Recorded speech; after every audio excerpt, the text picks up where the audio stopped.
Hello दोस्तों, एक बार फिर सब आप सभी का स्वागत करता हूँ अपने यूट्यूब चैनल में। और आज का हमारा जो लेक्चर है वो स्टेज ऑफ करिकुलम प्लानिंग के ऊपर है कि करिकुलम निर्माण करने में, करिकुलम की योजना बनाने में हमें किन किन सोपानों से, किन किन स्टेजेस से होकर गुजरना पड़ता है। ठीक है, तो शुरुआत करते हैं। पाठचर्या देखा जाए तो जो पाठचर्या निर्माण की जो प्रक्रिया, एक विशेष प्रक्रिया है। इसके अंतर्गत अधिगम, अनुभव तथा पाठचर्या के क्रियाकलापों के द्वारा लाए जाने वाले परिवर्तन के मूल्यांकन की साफ समझ होनी चाहिए कि ऐसा पाठ्यक्रम हो जिसको मूल्यांकन अच्छी तरीके से कर सके। ठीक है, पाठचर्या के मूल तथ्यों के आपसी संबंध के रूप में व्यवस्था होती है। सही बात है, जो पाठचर्या के मूल तत्व होते हैं, जो पाठचर्या में हर चीज कंटेंट, विषय वस्तु, लेसन या फिर हर चीज जो उसमें रखा जाता है, सभी में क्या है, उनमें व्यवस्था होती है। परंतु इस मूल तथ्यों, उद्देश्यों, पाठ्यवस्तु, शिक्षण, विद्यार्थी मूल्यांकन के संबंध के विशिष्ट स्वरूप के आधार पर पाठ्यक्रम का निर्माण किया जा सकता है।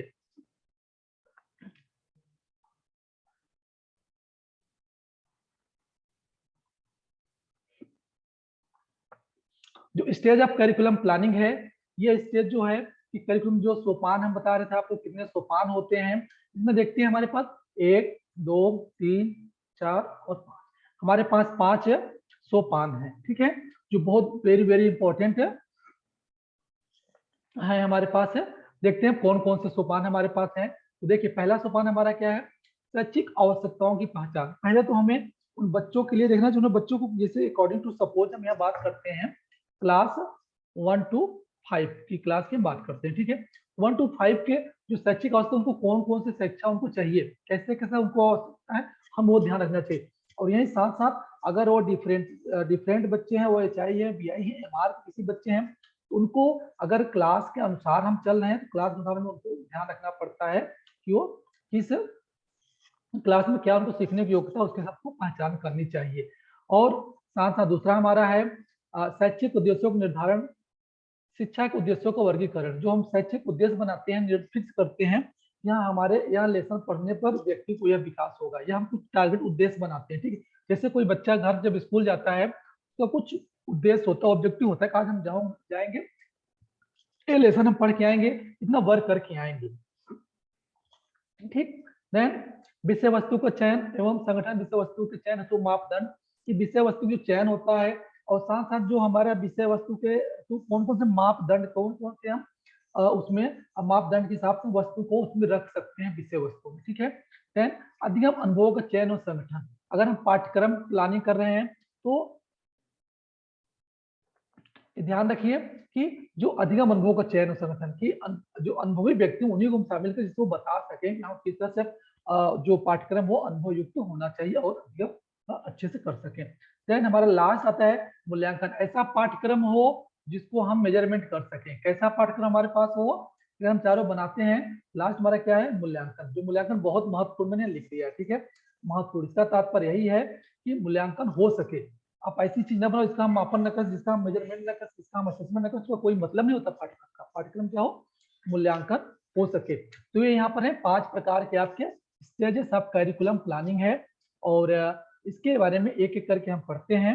आगे देखिए, पहला हमारा क्या है, शैक्षिक आवश्यकताओं की पहचान। जिससे मैंने आपको बताया कि पाठचर्या तभी उत्तम हो सकती है जब यह समाज के व्यक्तियों के अनुरूप तैयार की जा सकती है। ठीक है, पाठचर्या के द्वारा तय की जाने वाले महत्वपूर्ण स्थानों में से एक है आवश्यकताओं निर्धारण करना।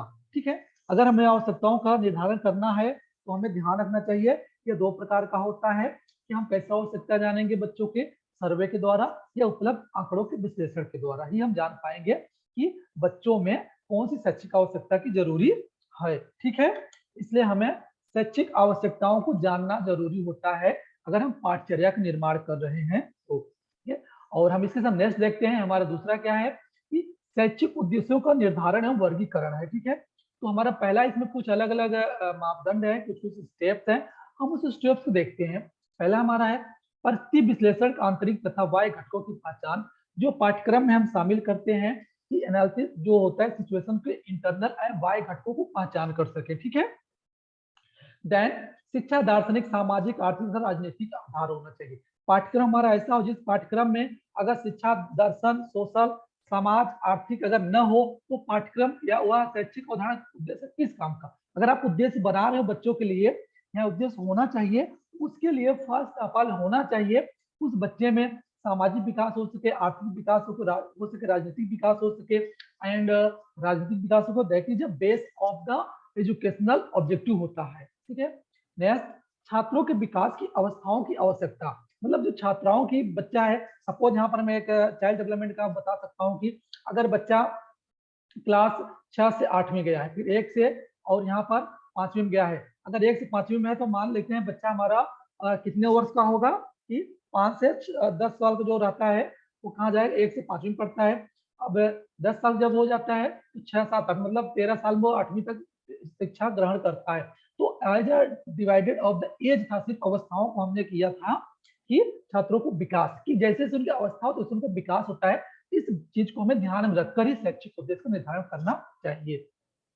एंड राष्ट्र के भावी नागरिकों के कौशल और क्षमताओं का स्वरूप होना चाहिए। पाठ्यक्रम जो हम बनाते हैं उसमें शैक्षिक उद्देश्य रखते हैं तो हमारे राष्ट्र के प्रति और जो हमारे सिटीजन हमारे हैं उनके प्रति हमारे व्यक्तियों में स्वरूप, उनकी क्षमताओं को कौशल विकास हो सके। एंड साथ साथ सभी बच्चों को समाज के मुख्य धारा से जोड़ने योग्य हो। ठीक है, मतलब कि अगर कोई बच्चा डिफरेंशिएट हो, HI है, BI या फिर कोई और हो सकता है, ऐसा पाठ्यक्रम हो जिस पाठ्यक्रम को पढ़ने से उसके शैक्षिक जो विकास होगा उसका संबंध किसी समाज के मुख्यधारा जुड़ने योग्य हो। ठीक है, अगर जुड़ने योग्य हो तो वह शैक्षिक उद्देश्य निर्धारण करता है। तो इस प्रकार से हमने यहाँ देखे कि यहाँ पर कुछ शैक्षिक उद्देश्य हैं जो कि हम निर्धारण करते हैं सेकेंड स्टेप में। ठीक है, और इसके कुछ वर्गीकरण है, मैंने आपको पहले बताया था। ठीक है, कि हम इसके कुछ वर्गीकरण देख लेते हैं कि पाठ्यक्रम शिक्षा को उद्देश्य संघ कुछ वर्गीकरण जो निम्नवत होते हैं। ठीक है, जो निम्नवत है, पहला हमारा क्या, ज्ञानात्मक, भावात्मक, क्रियात्मक, सामाजिक, शारीरिक या संज्ञानात्मक। ठीक है, बच्चे का ऐसा पाठ्यक्रम हो, ऐसा शिक्षा को उद्देश्य बनाओ जिस पाठ्यक्रम को पढ़ने से बच्चे में ज्ञान का विस्तार हो, भावना का विकास हो और क्रियात्मक विकास हो, काम धाम कर सके, और वो पढ़ाई लिखाई मतलब एक्टिविटी, कोर करिकुलम एक्टिविटी जो विद्यालय परिसर में कराए जाते हैं सब में बढ़ चढ़ कर भाग ले। हाँ, सामाजिक हो, उसके अंदर मोरल, सामाजिक, इथिकल, शैक्षिक उसके अंदर मतलब डेवलपमेंट हो सके। शारीरिक हो, वो उसका अच्छा स्वस्थ रहे, अपने अपने आप को स्वस्थ रखे, ठीक है, साफ सुथरा रखे, इस तरीके से उसके अंदर विकास होने चाहिए। और साथ साथ संज्ञानात्मक हो कि हाँ दूसरी कड़ी से जोड़ने में सक्षम हो, उसके अंदर हर एक चीज की स्कीमा डेवलपमेंट कर सको कि हाँ ये चीज है तो इसका आकार क्या हो सके, इस तरीके से उसमें आप अपने शैक्षिक उद्देश्य का वर्गीकरण कर सकते हैं पाठ्यक्रम के अंतर्गत। ठीक है, तो आप यहाँ वर्गीकरण कर रहे हैं इस तरह से कि हमें क्या क्या डेवलपमेंट करना है, तो इस तरह से कॉलम बना सकते हैं। ठीक है, उसको अलग अलग आप यहाँ रख सकते हो, हमें समाज में डेवलपमेंट करना है, शारीरिक डेवलपमेंट करना है या फिर ज्ञानात्मक डेवलपमेंट करना है, आपके ऊपर डिपेंड कर सकता है। ठीक है, मतलब कहने का मेरा कि ये भी एक प्रकार से पाठ्यक्रम नियोजन करने का एक स्टेज है। ठीक है, और एक स्टेज है और इसके आगे भी है कि अगर पाठ्यक्रम जो हमारा है, ठीक है, पाठ्यक्रम जो हमारा है वह क्या है कि एक मिनट, हाँ, पाठ्यक्रम पारो जो बहुत विशिष्ट होता है। ठीक है, और इसके अंतर्गत क्या होता है, विशेष सामाजिक संदर्भ प्ले किया जाता है। अब इसके साथ साथ अगर सोचो कोई HI बच्चा है, कोई BI बच्चा है, कोई CP बच्चा है, कोई दिव्यांग जन बच्चा है, तो पढ़ने के लिए आपको विशेष उद्देश्य बनाना पड़ेगा। ठीक है, चयन करना पड़ेगा जिसको उसके व्यवहार में आपको व्यवहार में झलकना चाहिए, व्यवहार के वो विशिष्ट होता है। और इस तरह का निर्धारण करने के लिए पाठ्यचर्या जो होती है वह इन सब तत्वों से के आधार पर बनाया जाता है। उत्कर्ष या योग्यता, ठीक है, कथन, अभिव्यक्ति, उपयुक्तता, तार्किक वर्गीकरण, पुनरीक्षण और पुनर्विचार। ऐसा हमारा जो पाठ्यक्रम हो वह उत्कर्ष और योग्यता, जिस तरह बच्चे को योग्यता उसके बेस पर हमें बनाना चाहिए। ठीक है, और अभिव्यक्ति, बच्चा किस लेवल पर क्या व्यक्त कर पाएगा, क्या कह पाएगा, वो चीज ध्यान रखो। उपयुक्तता, और आपके पास क्या उपयुक्त है वो चीज का भी हमें ध्यान रखना चाहिए। एंड तार्किक वर्गीकरण, डिडक्टिव डिडक्टिव एनालिसिस जो होते हैं, इस तरीके से हमें चिंतन कर बच्चा क्या कर सकता है। ठीक है, इस तरीके का हमें भी ध्यान रखना चाहिए। देन पुनर्निरीक्षण और पुनर्विचार, ऐसा पाठ्यक्रम हमारा हो, ऐसा उसका उद्देश्य बनाए कि हमें उसका हम देख सकें, चिंतन कर सकें, पुनर्विचार कर सकें कि हाँ क्या हम कर रहे हैं, क्या नहीं कर रहे हैं। ठीक है, तो इस तरीके से विचार कर सकते हैं। ठीक है, और बढ़ते आगे तरफ और देखते हैं तीसरा हमारा है विषय वस्तु चयन और संगठन। ठीक है, जो विषय वस्तु का चयन और संगठन में देखते हैं कि अगर पाठ्य वस्तु की व्यवस्था अर्थ, ज्ञान, कौशल, आवृत्ति, समूह के रूप में किया जाता है। इसकी व्यवस्था विद्यालय पाठ्यचर्या के आधार पर की जाती है। इसमें दो खंड, यहाँ पर खंड क है कि विषय वस्तु चयन हेतु मापदंड। क्या मापदंड होते हैं? आत्मनिर्भरता होनी चाहिए, और जो हमारा विषय वस्तु वो आत्मनिर्भर है, उसका महत्व भी होना चाहिए, और साथ साथ वैधता होनी चाहिए। ऐसा नहीं हो कि वैसा, मतलब अगर सपोज मान लो, यहाँ पर एग्जाम्पल मैं देता हूँ, आप सेकंड क्लास के बच्चा है, आपने उसको क्या पढ़ाया? पपाया, ठीक है, पपाया पढ़ाया, ठीक है, और आपने कहा पपाया मैंने क्या होता है? पपीता होता है, सपोज आपने बता दिया है कि नहीं। लेकिन अब जैसे हो गया गुजरात में, पपीता कुछ हो, पपाया में और कुछ हो गया, तो कंटेंट कहाँ वैलिड रह गया? वैध नहीं रह गया ना, परिवर्तन हो गया। मतलब कि कहीं भी जाओ बात हुई, काउ मीन्स गाय होता है, तो अब ऐसा नहीं कि आप साउथ इंडिया चले जाओगे तो वहां काउ माने भैंस हो जाएगा, नहीं, ऐसा नहीं, वो वैलिड है, वैध है, ठीक है, इसको बोलते हैं वैधता। तो कंटेंट की वैधता भी होनी चाहिए, और बच्चों की रुचि के अनुसार होना चाहिए, और बच्चों की उपयोगिता के अनुसार हो, ठीक है, ऐसी विषय वस्तु रखना चाहिए, और अधिगम्यता, बच्चों के पढ़ने योग्य हो, ठीक, इस तरह से हमें सब सारे मापदंडों को ध्यान में रखते ही विषय वस्तु का चयन करना चाहिए। अगर इन सब मापदंडों का हम ध्यान रखकर चयन करते हैं, तो ही वह विषय वस्तु का चयन होता है बहुत परफेक्ट और बहुत अच्छा माना जाता है, ठीक है। और देखते हैं आगे। अभी अभी का तो क था, अब इसके आगे ख आपका है विषय वस्तु संगठन कैसे करते हैं, ठीक है। विषय वस्तु का संगठन के पश्चात उनका संगठन करना अति आवश्यक होता है। पाठचर्या मुक्त अधिगम को भी योजना होती है। इसके अंतर्गत विषय वस्तु को तर्क संगत प्रकार से विभाजित किया जाता है, ताकि शैक्षिक उद्देश्यों को प्राप्त किया जा सके। पाठचर्या में निम्नलिखित होते हैं, ठीक है। पहला क्या है? क्रमबद्धता, निरंतरता और एकीकरण। क्रमबद्धता में देखो क्या है, आप ऐसा विषय वस्तु संगठन करो जो ज्ञात से अज्ञात हो, बच्चे को पता हो तभी बताओ। अगर 2 का बच्चे टेबल याद है तभी उसको 8 टेबल पढ़ाओ, ठीक है। इस तरह से उसके पास क्या हो? क्रमबद्ध हो। सरल से जटिल हो, मूर्त से अमूर्त हो। सरल से जटिल तो आप समझ जा रहे हैं, बट यहाँ पर मूर्त से अमूर्त आप शायद में भी नहीं, इसमें एग्जाम्पल से समझा सकता हूँ कि जब छोटा बच्चा होता है, अगर मान लो चलो वहां पर क्या लिखा है? हनुमान जी लिखा है, ठीक है, हनुमान जी भगवान का नाम लिखा हुआ, ठीक है। आपने उनको पहले इमेज दिखाते हो, जो कोई गदा लेके रहते हैं, उनके मतलब इस तरह की बॉडी है, इतना पूरा आकार मूर्त में देखता है। उसके बाद आप किसी भी बलशाली भगवान का एग्जाम्पल दोगे, उसको बताते जिस तरह हनुमान जी बलशाली हैं, वैसे शंकर भगवान भी है, ठीक है। नहीं तो मूर्त से अमूर्त तरफ क्या रहा है? वो जा रहा है, तो क्रमबद्ध उसमें जुड़ा हुआ है, तो कोई भी वस्तु हो सकता है। आप देख सकते हो कि यहाँ 4 पैरों का कोई मतलब मेमना है, बकरी का बच्चा है, ठीक है, तो 4 पैरों का अगर है तो उसको 4 दिखा दो, मूर्त है। आप उसके बाद वो कह सकते हो कि हाँ, अगर कोई दूसरा कुछ कंटेंट पढ़ा तो उसको जोड़ सकते हो कि हाँ, जो हॉर्स घोड़ा होता है, घोड़े के पास भी 4 पैर का होता है, ठीक है, तो उससे कोरिलेट कर लेगा, है कि नहीं। मूर्त से अमूर्त वो अपने स्थापित ज्ञान में कर लेगा। निरंतरता होनी चाहिए। इसके अनुसार कि विषय वस्तु का ऐसा संगठन जिससे निरंतरता हो। इसके अंतर्गत पूर्व अध्ययन सामग्री की तुलना में बाद सामग्री ज्यादा जटिल हो। मतलब अगर यहाँ पर एक क्लास है, फिर यहाँ दो क्लास एग्जाम्पल लेते हैं, ठीक है। यहाँ पर आप उसको पढ़ा रहे हो सपोज, ठीक है, तो अब यहाँ भी जब पढ़ाने गए हो, तो जो चीजें क्लास 1 में हो, वो क्लास में इसको हम एक ऐसे मिनट 1 है 2 है, ठीक है, यहाँ पर एक क्लास का है। अब जब हम दूसरा क्लास का हम कुछ उसको पढ़ाने जा रहे हैं, जो बात सामग्री में हम कर रहे हैं, वो सामग्री ऐसे हो क्या हो, मतलब इसमें क्या हो, मिक्सअप हो, मतलब क्या है, उसका आधा ज्ञान पहले ज्ञान में पढ़ चुका हो, ठीक, इस तरह से हो। अगर हो उसके कुछ ही यहाँ पे क्या हो, जटिल हो, आधा बाकी है, मतलब आधा जटिल है और आधा इसमें सब मिश्रण है, आधा मतलब उसको पहले से पता है, ठीक है। नहीं, इस तरह से ये निरंतरता बना रहता है ज्ञान में, ठीक है। जटिल हो, छात्रों तक व्यापक विचारों का उपयोग करने का अवसर प्रदान किया, जैसे बच्चों में चिंता व्यक्त कौशल का विकास हो सके।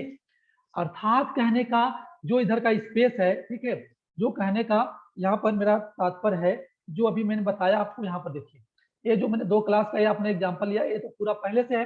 अब जो इधर का स्पेस, इसमें क्या करेगा वो, अवसर प्रदान किया जाए ताकि बच्चा चिंतन कर, व्यक्त कर सके, अपने कौशलों का विकास कर सके। ये होता है आपका निरंतरता का सिद्धांत। निरंतर सिद्धांत क्या है? निरंतरता खुद एक सिद्धांत है चाइल्ड डेवलपमेंट में, जिसमें विकास होता है। दूसरा क्या होता है? विषय वस्तु का संगठन भी हम करते हैं, ठीक है, जिससे उसमें सारी चीजें का विकास होता है। निरंतरता का ध्यान रखने से हो सके। ओके, एकीकरण होता है। एकीकरण मतलब होता है कि क्षेत्र के तत्वों तथा सिद्धांतों को दूसरे के क्षेत्र सिद्धांतों सम्मानित किया जा सके। मतलब एक क्षेत्र में दूसरा क्षेत्र क्या हो, शामिल हो। पाठ्य ऐसा होना चाहिए ताकि जिससे कि छात्रों को लक्षित छात्र समूह के संदर्भ में पढ़ाए जाने वाले विशेष विभिन्न विषयों में संबंध स्थापित कर एकत्रित करने के योग प्रयत्न किया जा सके। जैसे सामाजिक ज्ञान होता है, अभी हम देखो एक चीज मैं बताता हूँ, छठे आठवीं तक क्या होता है, एक हमारा विषय होता है, क्या होता है, एसएसटी। क्या होता है, एसएसटी। अब भाई मेरे, अब बताओ, एसएसटी होता है सोशल साइंस ना। अब इसमें क्या क्या शामिल होता है, क्या एक है इसमें शामिल, क्या क्या होता है, जियोग्राफी भी होता है, पॉलिटिकल साइंस भी होता है, और क्या होता है, सिविक्स नागरिक शास्त्र भी होता है। मतलब तीन विषयों का मिश्रण क्या होता है, सामाजिक ज्ञान होता नहीं होता है। मतलब क्या एकीकृत हुआ कि नहीं हुआ है, सामाजिक ज्ञान एकीकृत हुआ, लेकिन उसको पढ़ने समय क्या हुआ, बच्चे के अलग भूगोल पढ़े, इतिहास पढ़े, नागरिक शास्त्र पढ़े, इतिहास है कि नहीं, अलग अलग पढ़े, लास्ट में क्या हुआ, वो बन गया कि एसएसटी बन गया, है कि नहीं। इसे बोलते हैं एकीकृत। ठीक है,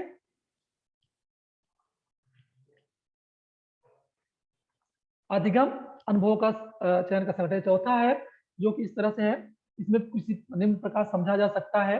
ठीक है, शिक्षण अधिगम प्रक्रिया को सुगम बनाने हेतु आयोजित किए जाने वाले क्रियाकलाप हो, ऐसी शिक्षण अधिगम प्रक्रिया बनाओ इसमें अच्छे से आप आयोजित कर सको, क्रियाकलाप कर सको। देन प्रयोग की जाने वाली शिक्षण विधियां भी हो, ऐसी विषय अधिगम अनुभव होनी चाहिए, उसमें शामिल करो, जिससे क्या हो कि वो उसमें शिक्षण विधियां प्रयोग कर सको, और शिक्षण अधिगम प्रक्रिया को पूर्ण निर्देशन करना दी, मतलब इस तरह से उसमें शामिल आप कर सको, ऐसे अधिगम अनुभव हमें चयन गठन करना चाहिए। और कुछ अलग विधियां भी हैं ठीक पढ़ाने के लिए, व्याख्यान हुआ, परिचर्चा हुआ, परियोजना, निर्देशन विधि इत्यादि। अनेक क्रियाकलापों द्वारा भी हम शिक्षा प्रदान किया जाता है, जैसे हम फिल्म दिखाते हैं कोई, मतलब जैसे पार्किंग मूवी हुई उस तरह से, या क्षेत्र विजिट हम दिखाते हैं इस तरह से, नहीं, इस तरीके से भी हमें अनुभव अधिगमों का चयन करना चाहिए। आप सोचो कभी कभी जब आप कोई कोर्स करने जाते हो, सपोज मैं एग्जांपल हायर लेवल का लेता हूँ, कि सपोज आप क्या हो, बीएड करने गए, ठीक है, क्या करने गए हो, बीएड। आप पहले कॉलेज जाओगे, पहले क्या होगा, उस जगह जो 8-10 कॉलेज होगा वहां क्या कराते हैं लोग, विजिट कराते हैं भाई। ये क्यों कराते हैं पता है, आधी चीजें आप बिना पढ़े सीख जाते हो, आप एक्चुअल उनको देख लेते हो, हर चीज आप आधे ज्यादा देख लेते हो, और उसके बाद जब टीचर वहां पढ़ाने पढ़ाएगा आपको, तो मोस्टली आपके आसपास के वातावरण से ही एग्जाम्पल आपको देने का प्रयास करता है। ठीक है, और इसमें और है कि, एक मिनट, हाँ, आप यहाँ एक चीज ध्यान दे सकते हैं कि अगर हमें जो अधिगम अनुभव हम शामिल करते हैं, हम उसको किस प्रकार से लेते हैं, उसको चयन करने के लिए कुछ इस प्रकार से प्रश्न यहाँ रखा हूं मैं। ठीक है, क्या अधिगम अनुभव पर चर्चा के सामान और विशेष उद्देश्यों की प्राप्ति में सहायक है, जो आप उसमें शामिल कर रहे हो, क्या अधिगम अनुभव पर उस चर्चा के विशेष उद्देश्य को प्राप्त करने में सहायक है, तो ही रखिए, अगर नहीं है तो मत रखिए। ठीक है, क्या ये छात्रों के लिए प्रेरित है या नहीं है, ये भी शामिल हो, क्या ये छात्रों को नए अनुभव प्राप्त करने के लिए खुलेपन और विविधता के प्रति सहनशीलता प्रदान करता है। ठीक है, क्या ये छात्रों को अपनी आवश्यकताओं रुचियों को व्यक्त व्यक्त करने योग्य बनाते हैं। तो यहाँ दोस्तों कुछ 4 प्रश्न हमारे पास हैं, इस तरीके से आप क्वेश्चनर बना के आप दे सकते हो। यहाँ आप जो शिक्षण विद्या व्याख्यान परिचर्चा डिस्कशन कर रहे हो, विजिट करा रहे हो, फिल्म दिखा रहे हो, इससे क्या उनके प्रति उनके अंदर मतलब जो व्यक्त हो रहा है, रुचि हो रहा है, सहनशीलता हो रहा है, छात्र प्रेरित हो रहे हैं, छात्रों का अनुभव और नयापन हो रहा है, नहीं हो रहा है, अगर इस तरह से होता है तो ही आप शामिल कर सकते हैं। ठीक है, और आगे बढ़ते हैं और देखते हैं, हमारा लास्ट है जो सबसे पांचवा, जो मैंने आपको बताया था स्टेज में, वेरी वेरी इंपॉर्टेंट, कि मूल्यांकन ये एक ऐसा स्टेप है जो पाठ्यक्रम और साथ साथ क्या है, बच्चों को, यहाँ हम कह सकते हैं curriculum plus C, C equal to होता है कैरिकुलम देन चाइल्ड। ठीक है, ये दोनों डेवलपमेंट होते हैं, कैसे मैं आपको यहाँ बताऊंगा इस तरह से, कि इसके अंदर क्या होता है, छात्रों को उपलब्धि का व्यवहार परिवर्तन का मूल्यांकन किया जाता है। मतलब मेरा कहने का तात्पर्य है, आप बच्चों को जो पढ़ाने के लिए पाठ्यक्रम निर्माण किए हैं, आप उनको पढ़ा रहे हैं, तो उससे क्या होता है, बच्चों में व्यवहार और उपलब्धि दोनों में क्या होता है, परिवर्तन होता है। अगर बच्चा फर्स्ट क्लास थोड़ा कमजोर होता है, सेकंड क्लास में बहुत स्ट्रांग हो जाए, फर्स्ट क्लास में थोड़ा कम बोलता हो, सेकंड में ज्यादा बोलने लगे, चेंज हुआ ना। अब फर्स्ट स्टैंडर्ड मान लो उसको 2 तक का टेबल है, 2 में क्या होगा, 10 तक टेबल याद कर ले, है ना, इसकी क्या उपलब्धि हुई, और व्यवहार में भी परिवर्तन हो गया, कहाँ थोड़ा मतलब अच्छे से रहने लगा, जो लोग सम्मान करने लगा, परिवर्तन आई नहीं आया, ये सब मूल्यांकन करने योग्य होना चाहिए। ठीक है, जिससे अधिगम प्रतियोगिता अवसरों की प्रभावशीलता का बोध होता है, इससे क्या होता है, जो अधिगम है वह क्या है, बहुत प्रभावशील है। ठीक है, एंड पाठचर्या के स्वरूप की उपयुक्तता की भी जांच होती है, कि हाँ इस तरह से अगर हो रहा है तो हम कहते हैं नहीं, पाठचर्या बहुत अच्छा, कैरिकुलम बहुत अच्छा बनाया गया है, जिससे बच्चों का ओवरऑल डेवलपमेंट हो रहा है नहीं। ओके।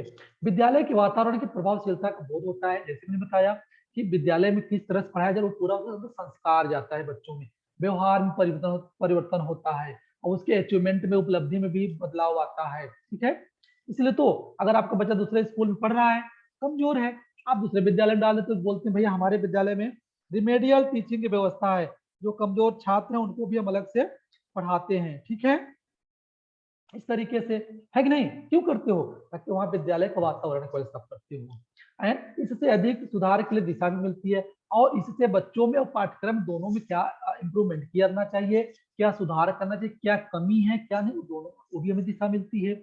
इस प्रकार पाठचर्या विकास की प्रक्रिया संपूर्ण 5 सोपानों से होकर गुजरती है। हाँ दोस्तों, जो आपका पाठ्यक्रम का स्टेज है, इस प्रकार देखा जाए तो 5 जो मैंने आपको बताया, पांचों प्रकार के आपके पाठचर्या जो निर्माण होता है, वो इसके चरण है, सोपान इससे होकर गुजरता है, इससे एक सफल पाठचर्या का निर्माण होता है। ओके दोस्तों, अगर यह वीडियो आपको अच्छा लगता है तो लाइक, कमेंट और शेयर करना न भूलें, ज्यादा ज्यादा सब्सक्राइब करें, ज्यादा इसको अपने दोस्तों को शेयर करें। ओके दोस्तों, फिर मैं आपसे मिलूंगा, तब तक के लिए बाय बाय, टेक केयर, जय हिंद।